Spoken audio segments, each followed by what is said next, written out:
Praise lord. దేవాతి దేవునికి వందనాలు. ప్రభు నామమున మీ అందరికీ నా ప్రత్యేకమైన వందనాలు, శుభాలు తెలియజేస్తున్నాను.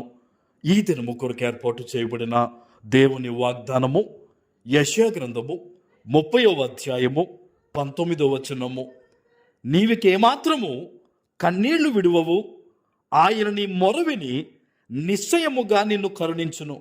ఆయన నీ మాట వినగానే నీకు ఉత్తరమిచ్చును. దేవుని నామానికి మహిమ కలుగునుగాక. ఈ ఉదయకాల సమయంలో సర్వ సృష్టికర్త అయిన నీ తండ్రి నిన్ను ఆశీర్వదించి గొప్ప వాగ్దానాన్ని నీకు అందిస్తూ ఉన్నారు. హల్లెలూయా. నీవిక ఏమాత్రమూ కూడా కన్నీళ్లు విడవవంట. అంటే ఏంటో తెలుసా? నీ కన్నీటికి కారణమైన ప్రతి ఇబ్బందిని కూడా దేవుడు ఈ దినము నుంచి ఆయన తొలగించబోతూ ఉన్నారు. ఆమేన్. నువ్వు అనుకుంటున్నావు, ప్రభువా ఈ 2025 సంవత్సరం అయిపోతూ ఉంది, ఇదిగో నన్ను ఇంకను ఈ బాధ వేధిస్తుందయ్యా, నా జీవితంలో ఈ దుఃఖం ఉందయ్యా, ఈ కన్నీరయ్యా అని నువ్వు అనుకుంటున్నావు కదా. ఏ విషయంలో అయితే నీవు దుఃఖపడుతూ ఉన్నావో ఆ విషయములో దేవాతి దేవుడు ఈరోజు నీకు సెలవిస్తూ ఉన్నారు. నీ జీవితంలో ఇక మీదటి నుంచి అంతా కూడా యేసు నామములో అంతా సంతోషమే. ఆమేన్.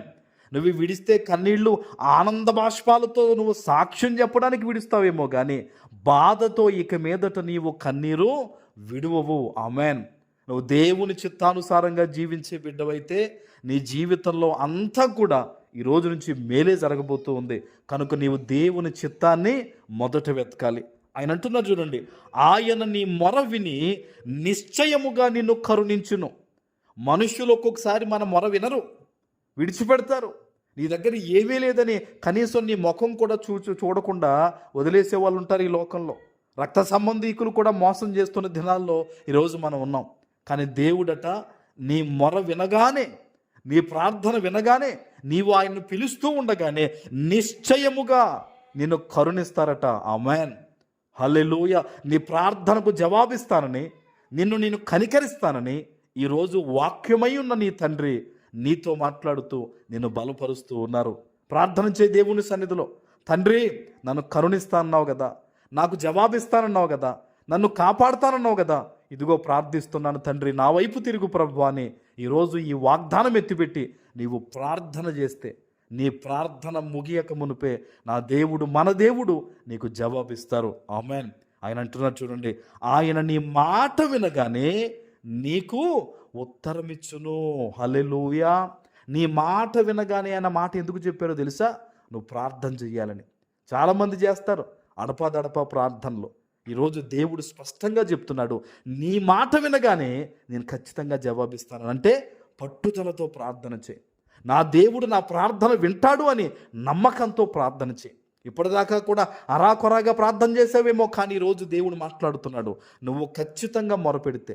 అందుకనే లేఖనంలో దేవుడు అంటాడు, ఆయనకు నిజముగా మొరపెట్టు వారికి ఆయన సమీపంగా ఉన్నాడని. దాని అర్థం ఏంటో తెలుసా? ఈరోజు ఆయన నీకు సమీపంగా ఉన్నాడు. ఈరోజు ఆయన నీకు దగ్గరగా ఉన్నాడు. నువ్వు ప్రార్థన చేస్తే నీకు జవాబిస్తానని, నిన్ను కనికరిస్తానని, కాపాడుతానని వాగ్దానం ఇస్తున్నాడు. గనక ప్రార్థన చేయి, మొరపెట్టు. ఈరోజే ఖచ్చితంగా దేవుడు నిన్ను ఆశీర్వదిస్తారు. ఆమేన్. ప్రార్థన చేసుకుందాం. పరిశుద్ధుడా, ప్రేమ కలిగిన తండ్రి, మీకు వందనాలు. ఈ ఉదయకాల సమయంలో మీరు ఇచ్చిన గొప్ప వాగ్దానము ప్రతి బిడ్డ జీవితంలో నెరవేర్చి స్థిరపరచమని యేసు నామమున ప్రార్థిస్తున్నాను తండ్రి. ఆమేన్.